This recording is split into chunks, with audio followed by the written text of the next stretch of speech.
Hey everyone, Longacres Finance here, and today I want to talk about how easy or difficult retiring with dividends can be. And while it can be very easy, it all depends on one very important factor that is totally under your control. That factor is your savings rate. I'm talking about the percentage of your household income that you are currently saving.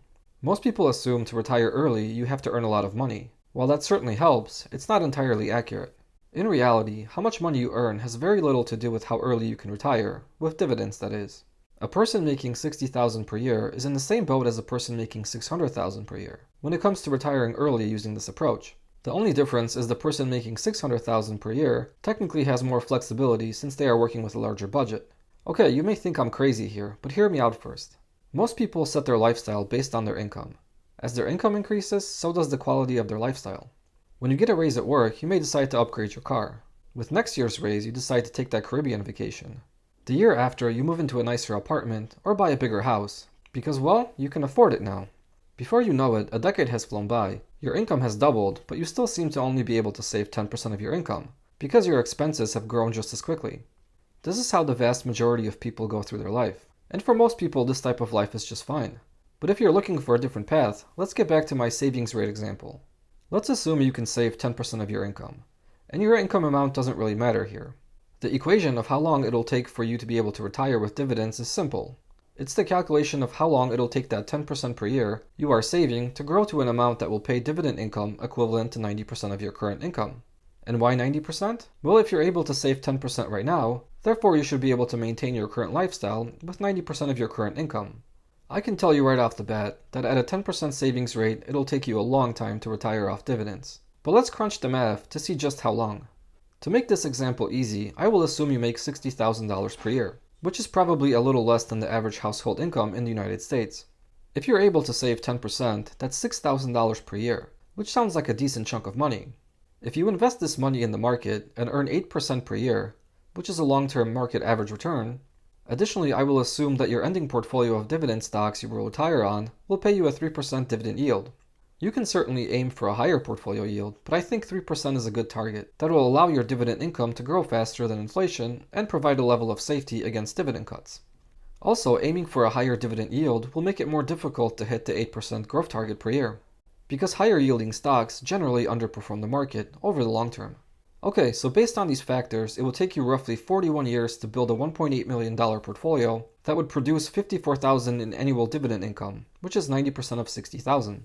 41 years is a long time. That's almost a full lifetime of employment. And if you instead aim for a 4% dividend yield, this would only shorten the time frame to about 37.5 years, using the same market return assumptions. And the 5% yield would further shorten this time frame to about 35 years. So not much change when you invest in higher yielding stocks. While this time frame may be fine for some, I think most people would like to reach this goal faster. And the best way to shorten this time frame is to figure out how to increase your savings rate. There are two main ways to achieve this. The first is to spend less money, of course, and the second is to earn more money. And ideally, you want to take advantage of both, and in both instances, save as much of the excess as you can.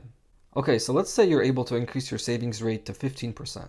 Using the same assumptions as in the example I showed earlier, now you would be able to retire in 35 years with a 3% dividend yield, and about 33 years with a 4% dividend yield, and about 30 years with a 5% dividend yield.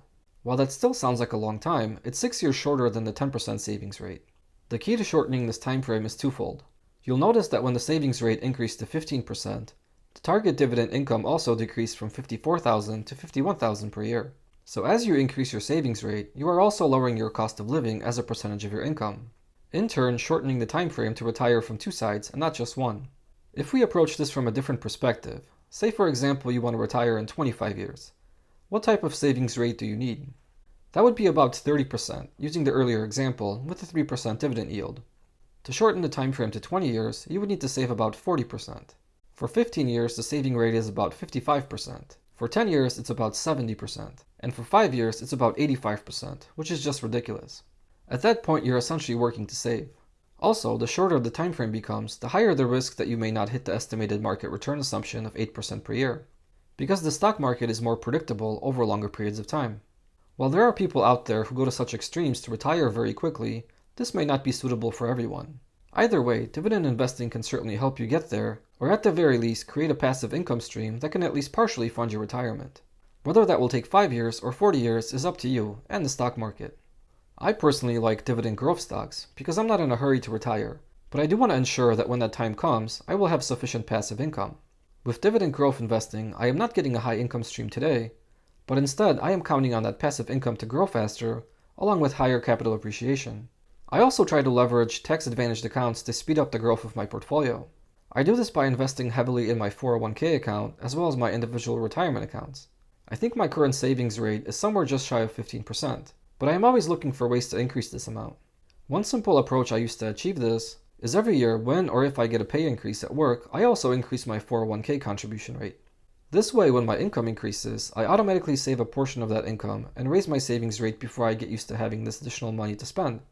Let me know in the comments below if you are currently trying to retire early with dividend investing, and if so, how long do you think it'll take you?